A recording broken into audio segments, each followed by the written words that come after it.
Now it's time for desktop discussions. Hey folks, Sir Charles Carey back with another desktop discussion. And today we're talking about mentoring, being a mentor or being mentored. So it's mentor or mentoring.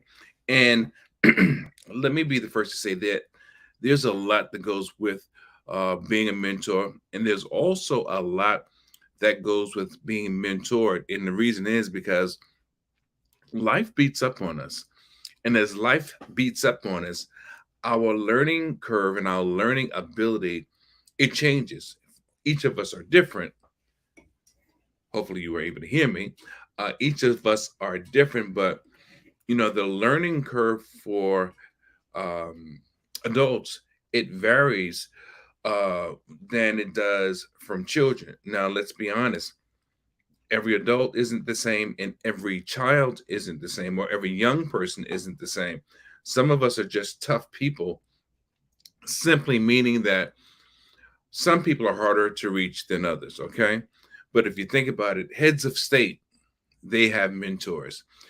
Sometimes they're called advisors, sometimes they bring in coaches. I was just watching something the other day about Tony Robbins, and I believe it was Bill Clinton called him in to get his advice as Bill was about to either release or start a new campaign or do something different within his administration. And the truth of the matter is, even though Robbins didn't support Clinton, his philosophy, he still took the job. He went in, and he and Stephen Covey were the advisors, mentors, coaches for Clinton in this particular instance. So, again, talking about mentors is can be a full time job. I have been mentored by many folks because that's part of your growth curve. That's part of the evolution of how you become the person that you are destined to become. Now, being honest, just as they say, most adults stop reading books. Um, a lot of people really don't want anyone telling them what to do, even though they need that learning, that teaching, that experience being poured into them. And the reason is because as adults, again, life has beat up on us a lot. And sometimes we just can't get it or don't get it. We want it, but we make it difficult to receive it. Why? Because we think we know it. And the truth is, if we had the answers, we wouldn't be in need of a mentor, coach, or a guide. I know when I was first getting reestablished to the area, I had the opportunity of being a mentor. My cousin called me and asked me, did I want to do it? And I was like, yeah, sure. That revealed two things. One thing I'll go into at another time. That's when I really first found out about what I was up to as it relates to dealing with cancer. But on the other side, I was assigned to a gentleman, young man, 16 years of age, that had a really tough beginning. He had a handful of brothers and sisters, and he was the oldest. And he felt he had to take everything that he owned with him everywhere he went.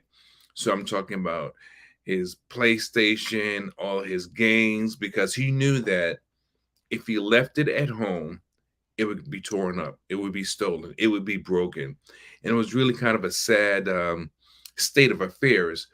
But I mentored him for a few years, and I would sometimes take him to the movies, take him to get something to eat.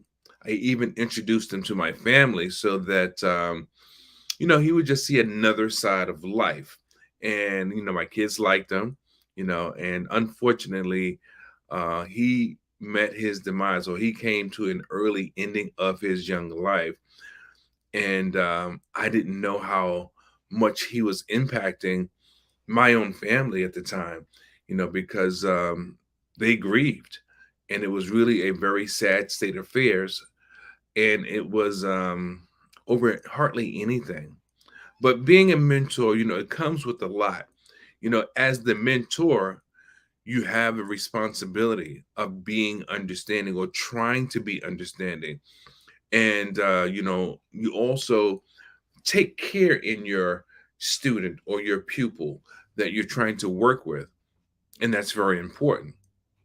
A lot of people don't realize that being a mentor, that responsibility is not to be taken lightly because these people are relying on you to help them in whatever industry, in whatever profession, to become better.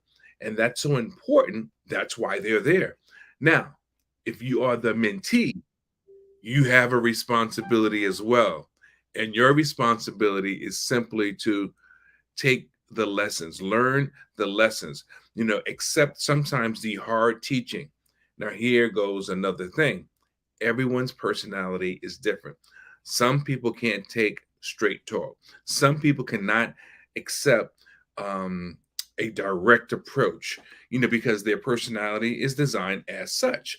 But sometimes to get better, you have to take the tough lessons so that you can know what to expect on the other side of the mentoring process. And it's not always easy.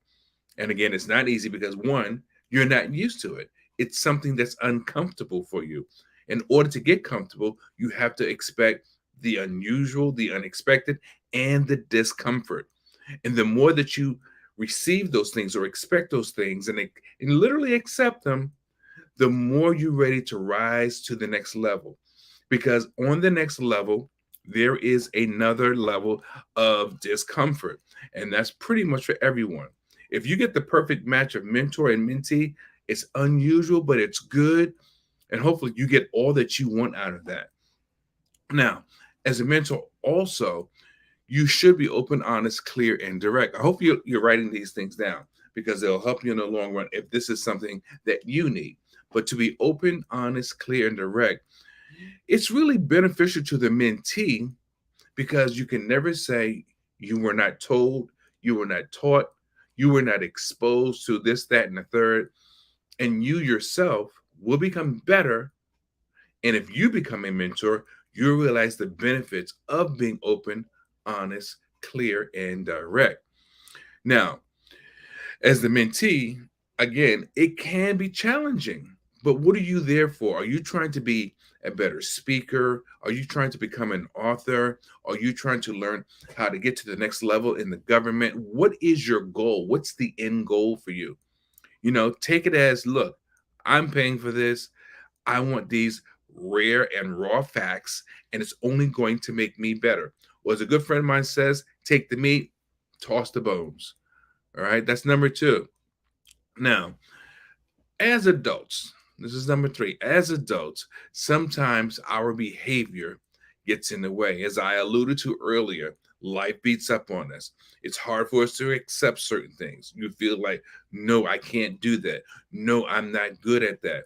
Well, before you start proclaiming what you can't do and what won't work, try to open your mind, like in the previous statement, open, honest, clear, and direct.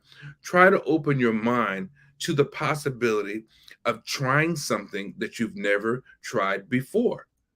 And if you try something you've never tried before, you may realize it's not as difficult as you once thought it would be. Now, here's the thing, because it's not your norm, it's still going to take some time to get used to. But if you're really being mentored right and on a really consistent level, over time, you will get used to it. And that difficult thing, it will no longer become, or no longer remain, I should say, difficult for you. And that's a notch in your belt because now you're achieving, you're evolving, you're getting where you want to be, you're getting closer and closer to that end goal. Now, don't get me wrong, growth does not stop there, but at least you're overcoming this particular challenge so that you can be ready for the next challenge. And here's another big one. This goes for mentors and for mentees. Listening. As a mentor, you have to listen. You have to listen literally with your ears. You have to listen with your third eye. And that's about, what does the mentee say? What doesn't the mentee say? How is it that you can actually help them?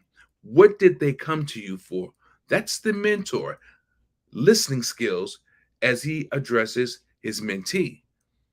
Now, as the mentee, you have to use your listening skills also, because as you're being advised, as things are being suggested to you, as you're being given instructions, in order for you to get where you want to go, sometimes you have to do things literally to the letter. Now, depending on what the lessons are, yes, you want to do them to the letter, but sometimes you have to understand that let me do it the way the teacher, the coach, the mentor says. Later on, I can massage it to fit my style or fit my environment, because I don't know what your needs are. If you're working with young people and you need to figure out a way of reaching them, and that's what or one of the things your coach is teaching you, you may have to reach those young people in a particular way. But if they can teach you, well, these people are from disenfranchised backgrounds, then now you can take that understanding from that mindset and apply it accordingly. If you're dealing with people in a work environment, the same thing. You may have to address them a certain way. If it's some people's first time on a job, they may have to be groomed so that they can do their job in the most productive manner. So, depending on what you're doing, you want to listen and sometimes do it literally to the letter and only massage it later when you truly understand that thing. Doesn't matter what it is, but that's one of the best ways of getting the best results. And as I always say, if you have any comments, please feel free to post them you can put hashtag live, I'm watching it, and my question is blah, blah, blah.